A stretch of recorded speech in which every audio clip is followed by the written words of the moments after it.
မင်္ဂလာပါဗျာဖျားတပည့်တော်ဒီနေ့ပြသမယ်ပုံစံကကိုယုံဝိယုံကြီးပဲဖြစ်ပါတယ်ဗျာခေါင်းမော်ကနေဘိုက်တဝက်လောက်ထိဆွဲချလိုက်ပါတစ်ခေါက်တင်ပါဗျာနောက်တစ်ခေါက်တင်ပါဗျာတတိယတစ်ခေါက်ပါဗျာစတုဒ္ဓတစ်ခေါက်ပါဗျာပြင်စမတစ်ခေါက်ပါဗျာပြီးရင်ပခုံးမော်တင်ပါဗျာအောက်ကနေညာဘက်ကဘယ်ဘက်ကဂွားတောက်ထောက်ပြီးအောက်ကနေအပေါ်တင်ပေးလိုက်ပါဗျာတင်ပေးပြီးရင်ဖျားတပည့်တော်နောက်ဆရှေ့ဆညီအောင်တင်လိုက်တယ်ဆိုရင်ဒါဖျားတပည့်တော်ကြစ်ကြစ်လစ်လစ်နဲ့ခဏခဏရှောမကြတဲ့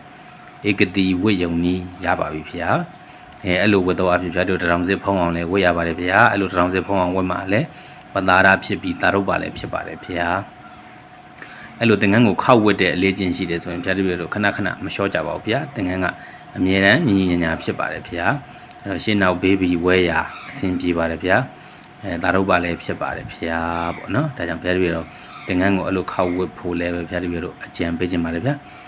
ဒါအကြံပြုတာပါဗျာဖျားတပည့်တော့ဒီလိုပဲဝတ်ရုံပါတယ်ဗျာဆရာသမားတွေလည်းဒီလိုပဲသင်ပေးလို့ဒီလိုပဲဝတ်ရုံပါတယ်ဗျာနောက်တစ်ခုကတော့ဖျားတပည့်လက်ကတော့ထိုးတာလေးပဲတခါလေတစ်လက်စားလည်းပဲဗီဒီယို2ပုတ်3ပုတ်မလုပ်ချင်တဲ့အတွက်တစ်လက်စားလေးပြလိုက်ပါတယ်ဗျာလက်ကတော့ထိုးတာ2နည်းရှိပါတယ်ဗျာဘယ်လိုလေးလဲဆိုတော့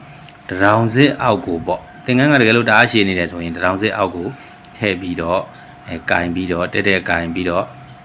ကော့တင်လိုက်တယ်ဆိုရင်ဒါဖျားတပည့်တို့ဒီလက်ကတော့ထိုးတဲ့နီးတနည်းအဆင်ပြေသွားပါပြီဖေဟာဒါတော့ဖျားတပည့်တို့ပထမနည်းဖြစ်တဲ့လက်ကတော့ထိုးနည်းပါသူကတော့တထောင်စစ်နဲ့ပခုံးသားမှာအတွင်းကကြက်တဲ့ခံစားပြီးတော့ကြစ်လေးရှိတဲ့ပုံစံလေးပဲဖြစ်ပါတယ်ဗျာအဲ့ဒါလေးပဲဖြစ်ပါတယ်ဗျာဒါကတော့ဖျားတပည့်တို့ပထမနည်းလက်ကတော့ထိုးတဲ့နည်းဖြစ်ပါတယ်နောက်တစ်နည်းထပ်ပြပါမယ်ဗျာ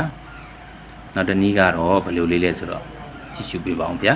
နောက်တစ်နည်းကတော့လွယ်ပါတယ်ဗျာဖျားတပည့်တို့လက်ကိုတလိတ်ပတ်ပြီးတင်လိုက်တာပါဗျာတင်ပြီးတော့အဲ့ဒါကိုကင်ပြီးတော့ဒီခါအခုံးမော်တင်လိုက်တာပါဗျာ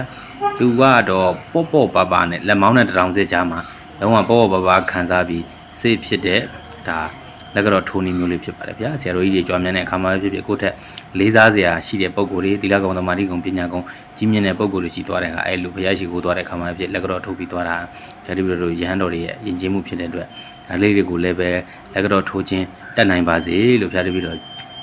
မွန်မြတ်သောဆန္ဒဖြင့်ဝင်မြရပါတယ်ဖေဟာ